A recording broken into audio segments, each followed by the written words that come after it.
नमस्कार बच्चों, मैं डॉक्टर बीना श्रीवास्तव, मैं आपकी हिंदी शिक्षिका। बच्चों, आप कैसे हैं? उम्मीद है आप सब सुरक्षित होंगे, अपने घर में होंगे और अपनी पढ़ाई पर विशेष ध्यान भी दे रहे होंगे। तो बच्चों, आप बताइए, आप कहाँ रहते हैं, किस देश में रहते हैं? भारत देश में रहते हैं। आप और हम भारत देश में रहते हैं। भारत देश कैसा देश है? भारत देश एक बहुत विभिन्नताएं लिए हुए हमारा देश है, क्योंकि यहाँ पर विभिन्न जाति के लोग, विभिन्न धर्मों के लोग, विभिन्न संप्रदायों को मानने वाले लोग इस भारत देश में रहते हैं। आपको इतना मालूम है ना?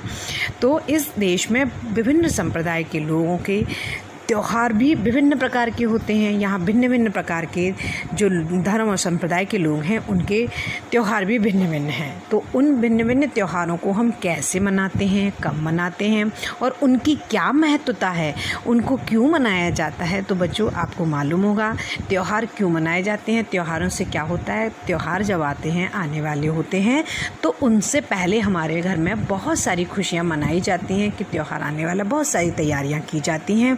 और ये त्यौहार कब कब मनाए जाते हैं? अलग अलग समयों पर। भारत एक ऐसा देश है पूरे विश्व में जिसमें कि इतने प्रकार के त्यौहार मनाए जाते हैं।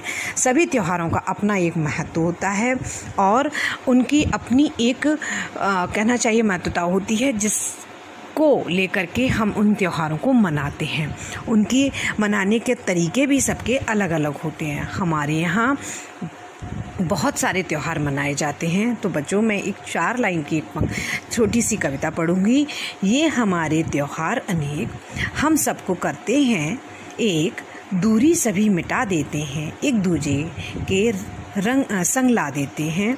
रंग बिरंगा देश हमारा, त्योहारों का देश हमारा। तो हमारा ही एक ऐसा देश है जो कि इतना रंग बिरंगा है। यहाँ पर अलग अलग देश के किसी भी भाग में चले जाओ, आप किसी भी दिशा में चले जाओ, यहाँ पर विभिन्न प्रकार के त्योहारों का देश इसको कहा जाता है, क्योंकि हर व्यक्ति हर तरह की हर दिशा में रहता है और अलग अलग तरीके से उन त्योहारों को मनाता है। तो ये भारत देश एक ऐसा देश है, यहाँ इसको हम त्योहारों का देश कहते हैं। यहाँ की सभ्यता, यहाँ का समाज और सभ्यता जो है वो बिल्कुल अलग है अन्य देशों से। इनसे हमारे जीवन में, और जो त्यौहार हम मनाते हैं उनसे हमारे जीवन में विभिन्न प्रकार की उमंग उल्लास भरता है और जिससे हमारे जीवन की शैली जो है बिल्कुल बदल जाती है। ये हमारे जीवन में आनंद का संचार भी करते हैं और यहाँ के लोग अपनी संस्कृति के साथ अपने आप को जोड़ते भी हैं। हमारे देश में 2 प्रकार के त्यौहार मनाए जाते हैं। कैसे? एक राष्ट्रीय त्यौहार और एक धार्मिक त्यौहार। राष्ट्रीय त्यौहार तो हमारे यहाँ सभी, पूरा राष्ट्र, पूरा हमारा देश जो है उन त्योहारों को मनाता है, परंतु धार्मिक त्यौहार भी हमारा देश मनाता है, पर अलग अलग जगहों पर अलग अलग तरीके से मनाया जाता है। तो बच्चों, आइए कक्षा 7 का जो पाठ 12 है, हमारे पर्व, हम उसको आज पढ़ेंगे और जानेंगे कि हमारे भारत देश की जो विशेषता है, उस विशेषता में हमारे पर्व किस प्रकार से हम लोग मनाते हैं। यह पाठ पत्र शैली में लिखा गया है बच्चों। इसमें एक सखी अपनी विदेश में रहने वाली सखी को भारत में मनाए जाने वाले विभिन्न त्योहारों के बारे में बताती है और यह भी बताती है कि ये त्यौहार कब कब और कैसे और क्यों मनाए जाते हैं। इनके मनाने का जो कारण है वो क्या है, इनको क्यों मनाया जाता है। तो बच्चों, आइए अपन जानते हैं। प्रिय सखी नीलिमा, तुम, ये जो सखी है यानी कि जो नीलिमा है वो विदेश में रहती है। उसका कुछ समय पहले जो तान्या है उसके लिए पत्र आता है, तो वो उसका जवाब उसको देती है और बताती है कि हमारे यहाँ भारत में किस प्रकार से त्यौहार मनाए जाते हैं। तो प्रिय सखी नीलिमा, सप्रे नमस्ते। आशा है कि तुम स्वस्थ व प्रसन्न होगे। तुम्हारा पत्र तो मुझे काफ़ी दिन पहले मिल गया था, परंतु मुझे खेद है कि तुम्हारे पत्र का उत्तर देरी से दे रही हूँ। मुझे यह जानकर प्रसन्नता हुई कि तुम हमारे देश के पर्वों के बारे में जानना चाहती हो। यानी कि जो नीलिमा है, जो विदेश में रहती है, वो तान्या को पत्र लिख करके भारत देश के त्योहारों के बारे में वह जानना चाहती है। तो आइए अपन जानते हैं। तो वो नीलिमा, जो तान्या है, वो नीलिमा को क्या क्या बताती है, अपन इस पत्र के द्वारा जानेंगे। वास्तव में हमारा देश पर्वों का देश है, यानी कि हमारा भारत देश जो है वो पर्वों का, त्योहारों का देश है। नवंबर मास में से तो बहुत सारे पर्व मनाए जाते हैं। उसमें से दीपावली, गुरु पर्व की, कार्तिक पूर्णिमा, बाल दिवस आदि आदि। बाल दिवस तो हमारे विद्यालय में विशेष रूप से मनाया जाता है। भारत के प्रथम प्रधानमंत्री पंडित जवाहरलाल नेहरू के जन्मदिन 14 नवंबर को बाल दिवस के रूप में मनाया जाता है। तुम जानती हो कि नेहरू जी को बच्चों से बहुत प्यार था। बच्चे उन्हें चाचा कहकर बुलाते थे। यानी कि हमारे स्वतंत्र भारत के प्रथम प्रधानमंत्री पंडित जवाहरलाल नेहरू का जो जन्मदिन है वो 14 नवंबर को बाल दिवस के रूप में मनाया जाता है। और नवंबर मास में हमारे यहाँ दीपावली, गुरु पर्व और कार्तिक पूर्णिमा भी मनाई जाती है, जिनका अपनी अपनी जगह अलग अलग महत्व है। दीपावली पूरे भारतवर्ष में धूमधाम से मनाई जाती है। यह हिंदी कैलेंडर के कार्तिक मास की अमावस्या के दिन मनाई जाती है। यह पर्व अंधकार पर प्रकाश की विजय का पर्व है। इस दिन रोशनी से सारा नगर जगमगा उठता है। तो कार्तिक पूर्णिमा जो अमावस्या है, उस अमावस्या को यहाँ पर दीपावली मनाई जाती है। भारत में पूरा भारत इस त्यौहार को बड़े हर्ष और उल्लास के साथ मनाता है। सबका अपना अपना अलग अलग मानना होता है, परंतु ये कहा जाता है कि भगवान राम 14 वर्ष के वनवास के बाद आए थे, तो अयोध्या में लोगों ने दिए जलाकर उनका स्वागत किया था। क्योंकि अमावस्या की रात अंधेरी रात होती है, इसलिए दिए जला करके उनका स्वागत किया गया था। इसलिए दीपावली मनाई जाती है। इसे आलोक पर्व भी कहा जाता है। दीपावली से पहले अश्विन मास में नवरात्र मनाए जाते हैं। इन दिनों में लोग व्रत रखते हैं और देवी की पूजा अर्चना करते हैं। बंगाल में दुर्गा पूजा धूमधाम से मनाई जाती है। नवरात्र के बाद दशहरा मनाया जाता है। यह असत्य पर सत्य की विजय का पर्व होता है। अगस्त मास में भाई बहन के प्रेम का प्रतीक त्योहार रक्षाबंधन मनाया जाता है। यानी कि अलग अलग माह में अलग अलग हिंदू त्योहार मनाए जाते हैं। जैसे दीपावली से पहले नवरात्र मनाए जाते हैं, उसके बाद दशहरा मनाया जाता है जिसमें रावण दहन किया जाता है और यह असत्य पर सत्य की विजय का पर्व मनाया जाता है। यही और अगस्त मास में जो है, अगस्त के महीने में भाई बहन का त्यौहार रक्षाबंधन मनाया जाता है। तो बच्चों, आपने जाना कि हिंदू पर्व त्यौहार किस प्रकार से, कब और कैसे मनाए जाते हैं। हमारे देश में अनेक धर्म और संप्रदाय के लोग रहते हैं, इसलिए यहाँ हर मास कोई ना कोई पर्व मनाया जाता है। यह इसीलिए तो भारत को क्या कहा जाता है, त्योहारों का देश कहा जाता है। बच्चों, यहाँ हर धर्म संप्रदाय के महापुरुषों के जन्मदिन पर्व के रूप में मनाए जाते हैं। कार्तिक पूर्णिमा को सिखों के पहले गुरु नानक जी का जन्मदिन मनाया जाता है। उसके बाद हज़रत मोहम्मद साहब का जन्मदिन मिलाद उन नबी के रूप में मनाया जाता है। और महात्मा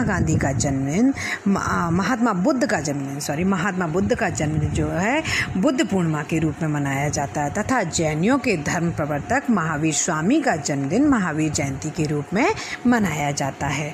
इसी प्रकार से ईसा मसीह का जन्मदिन 25 दिसंबर को क्रिसमस के रूप में बड़े हर्षोल्लास के साथ मनाया जाता है। श्री रामचंद्र जी का जन्मदिन यहाँ पर रामनवमी के रूप में और श्री कृष्ण का जन्मदिन जन्माष्टमी के रूप में मनाया जाता है। इनके अतिरिक्त तो और भी अनेक महापुरुषों के जन्मदिन भी हर्षोल्लास के साथ यहाँ पर मनाए जाते हैं। इन सब महापुरुषों ने धर्म, सेवा, त्याग और प्रेम का मार्ग यहाँ दिखाया था। यानी कि ये सारे महापुरुष जो हुए हैं, उनका जन्मदिन भी हमारे यहाँ बड़े हर्ष और उल्लास के साथ मनाया जाता है। सबकी अपनी अपनी बहुत महत्वता है। फिर लिखनी है, प्रिय सखी, लोग पहली जनवरी को नव वर्ष मनाते हैं, परंतु यहाँ नववर्ष भी विभिन्न प्रकार से तथा विभिन्न नामों से मनाया जाता है। भारतीय पंचांग में नववर्ष पहली जनवरी को नहीं मनाया जाता। वह चैत्र शुक्ल की प्रथम दिन को आंध्र प्रदेश में, कर्नाटक और तमिलनाडु में युगदी यानी नववर्ष के रूप में मनाते हैं। तो यहाँ पर नववर्ष की भी अलग अलग मान्यता है, अलग अलग तरीके से अलग अलग मनाया जाता है। महाराष्ट्र में उसी दिन गुड़ी पड़वा मनाते हैं, पंजाब में लोग बैसाखी मनाते हैं नववर्ष के रूप में, और असम में बिहू के रूप में इसको मनाया जाता है, और पारसी लोग जो है नवरोज़ के रूप में नववर्ष को मनाते हैं। तो यहाँ पर नववर्ष का पर्व भी अलग अलग रूप से मनाया जाता है। हमारे देश में कई त्यौहार प्रकृति से संबंध रखते हैं। इनमें प्रमुख त्यौहार है मकर संक्रांति का, और यह त्यौहार 14 जनवरी को मनाया जाता है उत्तर भारत में, और तमिलनाडु में संक्रांति को पोंगल के रूप में मनाते हैं। केरल में लोग इसे उत्साह से ओणम के रूप में मनाते हैं, और साथ ही राजा बलि की पौराणिक कथा जुड़ी हुई है इससे, और फूलों का पर्व भी इसे कहा जाता है। यानी कि ये जो है प्राकृतिक त्यौहार है, यहाँ पर प्रकृति से जुड़े हुए त्यौहार हैं ये, और यहाँ पर उनको भी बड़े हर्ष और उल्लास के साथ मनाया जाता है।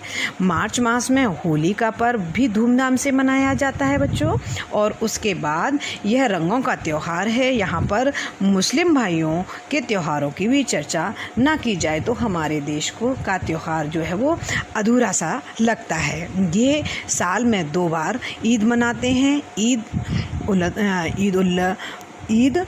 उल फितर और ईद उल जुहा। ऐसे करके ईद उल फितर जो है मीठी ईद होती है, ईद उल जुहा जो है वो बकरी ईद होती है। यहाँ हमारे देश में 3 राष्ट्रीय पर्व भी मनाए जाते हैं। राष्ट्रीय पर्व मैंने आपको बताया था, हमारे यहाँ 2 प्रकार के पर्व मनाए जाते हैं, एक धार्मिक और एक राष्ट्रीय। तो हमने देखा सारे धर्मों और संप्रदाय के लोग धार्मिक पर्व अलग अलग समय पर अलग अलग मान्यताओं के हिसाब से मनाते हैं।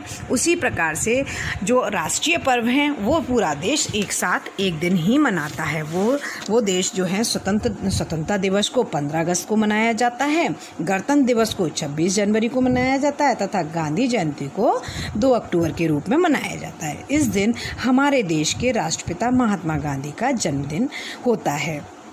मैंने यहाँ मनाए जाने वाले प्रमुख त्यौहार बताए। इसके अतिरिक्त भी अलग अलग धर्म व समुदाय में लोग कई छोटे छोटे त्यौहार मनाते हैं। इनसे जीवन में उत्साह और उमंग व खुशियाँ आती हैं, और जैसे जैसे ये त्यौहार आएंगे वैसे वैसे इन त्योहारों के बारे में मैं विस्तार पूर्वक अपने पत्रों में तुम्हें बताऊंगी। तो प्रिय तुम्हारी सखी तान्या, यहाँ पर वो तान्या अपनी वाणी को विराम देती है और अपने पत्र को समाप्त कर देती है। तो बच्चों, आज आपको मुझे उम्मीद है आज आपको ये जो मैंने आपको त्योहारों के बारे में थोड़ी सी जानकारी दी वो आपको समझ में आई होगी, और आप त्यौहार आज तक मनाते आए हैं तो आपको समझ में भी आया होगा कि हम त्यौहार क्यों मनाते हैं, किस लिए मनाते हैं, त्योहारों से क्या होता है। ये सारी बातें उम्मीद है मुझे आपको समझ में आई होंगी। और बच्चों, मैं यहीं अपनी वाणी को विराम देती हूँ। नमस्कार बच्चों।